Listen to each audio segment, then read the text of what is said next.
खालापूर ते सिंहगड हा टनेल 10.5 किलोमीटरचा आहे. एक 1.6 आहे आणि दुसरा 8.9 आहे. असं 10.5 किलोमीटरचे हे दोन टनेल आणि वायाडक्ट. यामध्ये हा जो टनेल आहे तो जगातला सगळ्यात रुंद टनेल इथं होतोय. 4+4 आणि एक लेन आहे ती इमर्जन्सी लेन आहे. आणि वायाडक्ट पण जो आहे तो भारतातला सगळ्यात उंच 182 मीटरचा आहे. त्यामुळे खऱ्या अर्थाने एक जर आपण पाहिलं तर हा एक आपण म्हणू तंत्रज्ञानाचा चमत्कार म्हणू आपण, इंजिनिअरिंग मार्वल, की अशा परिस्थितीमध्ये तिकडे जी व्हॅली आहे त्या टायगर व्हॅलीच ना, टायगर व्हॅलीमध्ये 182 मीटरचा उंच असा वायाडक्ट आहे. तिथे 70 किलोमीटरपेक्षा जास्ती वेगाने वारे वाहतात. इथे पूर्णपणे धुकं असतं, पाऊस असतं, वादळ वारा असतो. अशा परिस्थितीमध्ये हा चॅलेंजिंग हा प्रकल्प आहे. आणि मी या ठिकाणी आज सर्व काम पूर्णपणे हा कंप्लीट टनेल आणि आपला वायाडक्ट हे पाहिल्यानंतर 1-2 दिवसामध्ये सर्व फिनिशिंगचं काम होईल. आणि मुख्यमंत्री महोदयांनी 1 मेची तारीख दिलेली आहे. त्यामुळे त्या दिवशी याचं उद्घाटन आम्ही करू. पण या ठिकाणी मला सांगायला आनंद होईल की एवढं मोठं चॅलेंजिंग हा प्रकल्प असताना MSRDCने हे चॅलेंज स्वीकारून हा टनेल आणि वायाडक्ट पूर्ण केलेला आहे. खरं म्हणजे 2019ला ॲक्च्युअल याला मान्यता वगैरे मंजुऱ्या त्यावेळेस देवेंद्रजी मुख्यमंत्री होते आणि त्यावेळेस मी MSRDC माझ्याकडे होतं. आणि उद्घाटनाच्या वेळेस देखील देवेंद्रजी मुख्यमंत्री आहेत आणि MSRDC विभाग माझ्याकडे आहे. त्यामुळे हा योगायोग आहे. आणि अतिशय पुणेकरांना आणि मुंबईकरांना वेळ वाचवणारा या टनेल आणि वायाडक्टमुळे आज आपण जर पाहिलं तर अर्धा ते पाऊण तास हा वेळ कमी होईल. आणि घाट सेक्शन जो आहे तिथली वाहतूक कोंडी पूर्णपणे दूर होईल. इंधनाची बचत होईल, वेळेची बचत होईल, प्रदूषण कमी होईल. त्यामुळे खूप मोठ्या प्रमाणावर जसं मुंबई पुणे एक हा जो प्रकल्प त्या काळामध्ये हिंदुहृदय सम्राट बाळासाहेबांच्या संकल्पनेतून MSRDCचे तत्कालीन मंत्री आता केंद्रीय मंत्री नितीन गडकरी साहेबांनी त्यावेळेस केला. आणि त्यावेळेस देखील आपण पाहिलं की हा फक्त मुंबई पुणे रस्त्यामुळे जे डेली अपडाऊन लोक करू लागले. पुण्याकडे IT पार्क झाले, सर्व्हिस इंडस्ट्री आली, या ठिकाणी रिअल इस्टेट बूम झाली, मोठ्या प्रमाणावर उद्योगाला चालना मिळाली. आणि त्यामुळे हा सगळ्यात महत्त्वाचा हा Mumbai Pune access control road पहिला होता. तो भारतातला आपला पहिला ॲक्सेस कंट्रोल. नंतर आपण समृद्धी महामार्ग केला. पण या टनेलमुळे पूर्णपणे अपघात कमी होऊन जातील, वेळ वाचेल, इंधन वाचेल, प्रदूषण कमी होईल. आणि मुंबई पुणे हे प्रवास जो आहे हा अतिशय सुसाट होईल आणि लोकांना सोयीचा होईल. लोकांना ह्याचा खूप फायदा देणारा हा प्रकल्प आहे. मिसिंग लिंक या प्रकल्पामुळे एकतर पुणे मुंबईचं अंतर कमी झालं, त्याचसोबत प्रवास हा अधिक सुरक्षित झाला. मात्र साधारणतः 6,700 कोटी या प्रकल्पासाठी खर्च झाले. टोलच्या बाबतीत काही धोरण असणार आहे का? टोल वाढणार आहे का? या वाढवला जाणार आहे का या बाबतीत? कारण जो खालापूरला जो टोल नाका आहे या टोलमध्ये काही वाढ होणार आहे का? नाही, आता टोल तर आपण तिथे टोल नाका आहे तिथे काही. आणि ह्याच्यामध्ये टोल या टनेलचा टोल वगैरे घेणार नाही आणि टोलच्या रकमेमध्ये वाढ होणार नाही. पण एखादा किल्ला बघा ना, हे बघा ना आपण इथं, कारण हे 4-5 गड आहे तिथे. आपल्या तिकोना आहे, लोहगड आहे आणि विसापूर आहे, तिकोना आहे, अशा प्रकारचे गड किल्ले आहेत. ह्या गड किल्ल्याचं इथे आपण एंट्री केलेली आहे, दाखवलेली आहे आणि पश्चिम महाराष्ट्राचं हे प्रवेशद्वार आहे. आणि त्यामुळे आणि त्या पलीकडचा जी एंट्री पॉईंट आहे तिकडे आपण कारल्याच्या लेण्या ज्या आहेत, त्यामुळे इथं लेण्यांचं देखील आपण आणि ते पण देखील GRCत केलं आहे आपण. त्यामुळे 100 वर्षापेक्षा जास्त टिकाऊ आहे. त्यामुळे हे जे काही केलेलं आहे हा फार एक मी पुन्हा एकदा म्हणेन की हा एक इंजिनिअरिंगमध्ये आणि टेक्नॉलॉजीमध्ये असलेला चमत्कार आहे आणि याचा फायदा मुंबई आणि पुणेकरांना मिळेल. या मिसिंग लिंकमुळे राज्याची आर्थिक स्थिती सुद्धा वेगवान होईल. ती कशा पद्धतीनं होईल, त्याचा फायदा कसा राज्याला होईल? बघा, जेव्हा मुंबई पुणे रस्ता झाला ॲक्सेस कंट्रोल, त्यावेळेस आपण पाहिलं की पूर्वी घाटामध्ये 7-7, 8-8 तास प्रवासाला लागायचे. आज 2-2.5 तासामध्ये मुंबईतला माणूस पुण्यात जातो, पुण्यातला मुंबईमध्ये जातो. तिकडे पण पाहिलं आपण की service industry, IT industry, real estate, ह्या सगळ्या ज्या काय त्याच्यामध्ये वाढ झालेली आहे. उद्योग वाढलेत आणि मुंबईला देखील रोज लोक ये जा करू लागलेले आहेत. आणि आता त्याच्यामध्ये आत्ता जो घाट आहे या घाटामध्ये 10 लेनचं आपण 3 लेनमध्ये जातो, नाही का? 10 लेन आहेत त्याच्या 3 लेनमध्ये जातो. घाटामध्ये अडचण होते, तिथे वाहतूक कोंडी होते आणि अपघातही होतात. या मिसिंग लिंकमुळे हे सगळे अपघात बिलकुल शून्यावर येतील.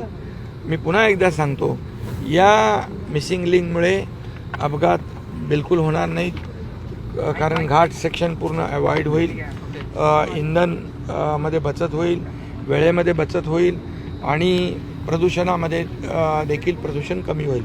एक पूर्णपणे निसर्गाचा एक आनंद या ठिकाणी लोकांना घेता येईल आणि त्यामुळे घाट सेक्शन पूर्णपणे अवॉइड होईल. अवजड वाहनांच्या बाबतीत काय धोरण असणार आहे? कारण का आपल्याला माहिती आहे सगळ्यात महत्त्वाचा पार्ट आहे तो देखील आपण समृद्धीमध्ये एक घाट सेक्शन जिथे वगळलं, आता मुंबई पुण्यातलं घाट सेक्शन ते देखील वगळलेलं आहे. येणाऱ्या काळामध्ये असा अजून कोणत्या प्रोजेक्ट आहे कोकणासाठी महत्त्वाचा? याच्यामध्ये बघा, या ॲक्सेस कंट्रोल नंतर नागपूर मुंबई समृद्धी महामार्ग, बाळासाहेब ठाकरे समृद्धी महामार्ग आपण केला, तो देखील आपण केलेला आहे. आणि आता ॲक्सेस कंट्रोल जो मुंबई सिंधुदुर्ग तो आपण या ठिकाणी करतो आहे. सिंधुदुर्गामध्ये त्याचे बहुतेक सगळे DPR आणि सगळ्या गोष्टी झालेल्या आहेत. त्याचबरोबर सिंधुदुर्गाचा कोकणातला कोस्टल रोड आपण करतो आहे, वसई विरार मल्टीमॉडल कॉरिडॉर आपण करतो आहे. त्यामुळे कोकण आणि हे अलिबाग हे सगळं त्यामुळे जवळ येणार आहे. आणि त्यामुळे ॲक्सेस कंट्रोल रोड महाराष्ट्रामध्ये कुठल्याही कोपऱ्यातून कुठल्याही कोपऱ्यात जाता आलं पाहिजे 7 ते 8 तासामध्ये, अशा प्रकारचं ॲक्सेस कंट्रोल ग्रीड या ठिकाणी आपलं सरकार करेल.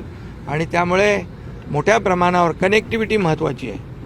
जलद वाहतूक ज्या राज्यामध्ये कनेक्टिव्हिटी महत्त्वाची जे असते आणि ज्याचे रस्ते आणि दळणवळण यंत्रणा सक्षम असते, त्या राज्याची प्रगती भरभराट वेगाने होत असते. हा अनुभव आहे आपल्याला.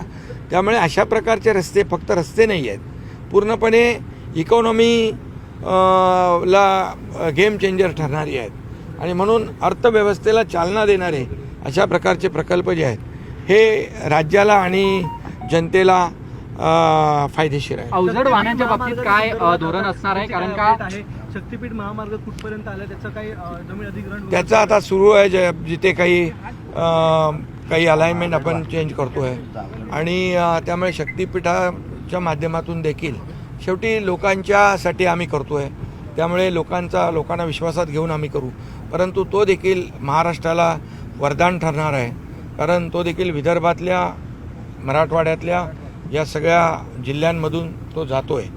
आणि त्यामुळे अशा प्रकारचे जे महामार्ग आहेत ॲक्सेस कंट्रोल ते फार मोठ्या प्रमाणावर जनतेला दिलासा देणार आहेत.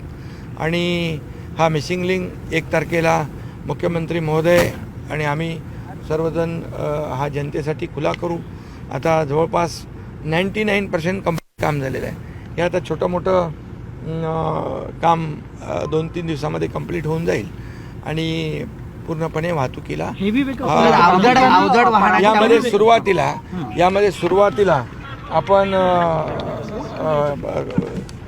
सुरुवातीचे 6 महिने यामध्ये आपण कार, लाईट व्हेकल आणि बसेसला प्राधान्य देतोय. पण जी अवजड वाहनं आहेत त्यांच्यामुळेच पुण्या मुंबईच्या ट्रॅफिक वाहतूक कोंडी त्यामुळे नाही, होती समस्या. आता तुमचं मिसिंग लिंकमुळे सगळे छोटी वाहनं आणि बसेस ह्याच्यातून प्रवासी वाहतूक जी आहे ही पूर्णपणे मिसिंग लिंकमधून टनेलमधून होणार आहे.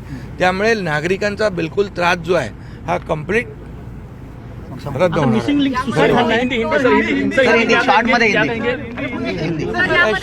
आहे. मगाशी सांगितलं मी, ये जो मुंबई पुणे मिसिंग लिंक है, ये इसका लोकार्पण मुख्यमंत्री जी के हाथों से 1 मई को महाराष्ट्र दिन के अवसर पर हम लोग करेंगे और उसकी तैयारी देखने के लिए मैं एज ए मिनिस्टर यहाँ आया हूँ और मैंने देखा है बहुत ही समाधानकारक काम हुआ है.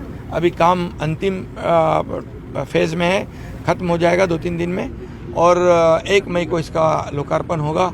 ये जो मिसिंग लिंक है ये मैं कहूँगा कि एक इंजीनियरिंग मार्वल है, क्योंकि बहुत ही चैलेंजिंग टफ ये प्रोजेक्ट है. यहाँ पर जो वायाडक्ट है, वायाडक्ट की ऊंचाई जो है देश में सबसे ज़्यादा है. 182 मीटर का पिलर्स वो पायलॉन है और केबल स्टेड ये है और ये जो टनल है 10.5 किलोमीटर का है और इसका वाइडिंग जो ये दुनिया का सबसे वाइडेस्ट टनल है.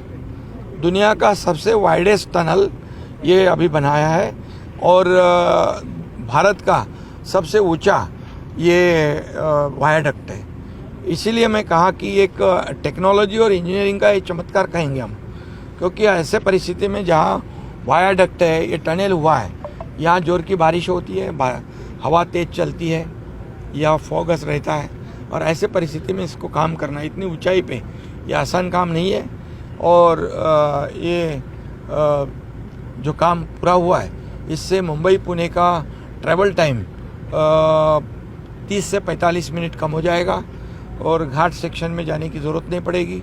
यहाँ पर समय बचेगा, फ्यूल ईंधन बचेगा और पोल्यूशन कम होगा, एक्सीडेंट नहीं होंगे. ये यहाँ का फ़ायदा है.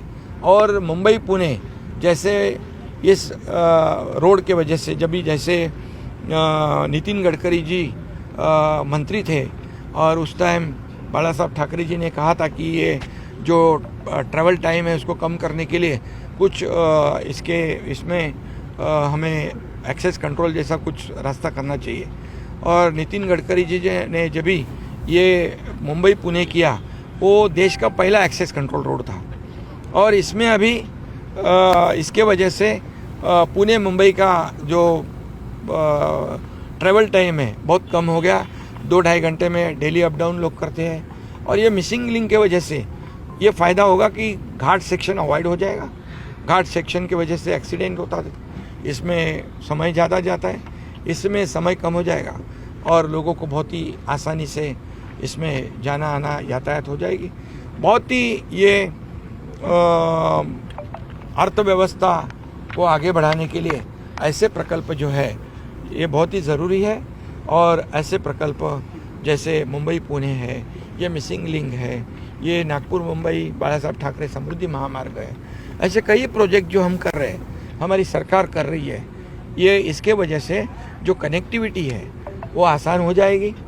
इंफ्रास्ट्रक्चर जिस राज्य का ज़्यादा तेज होता है, कनेक्टिविटी अच्छी होती है, उस राज्य की प्रगति तेज़ी से होती है.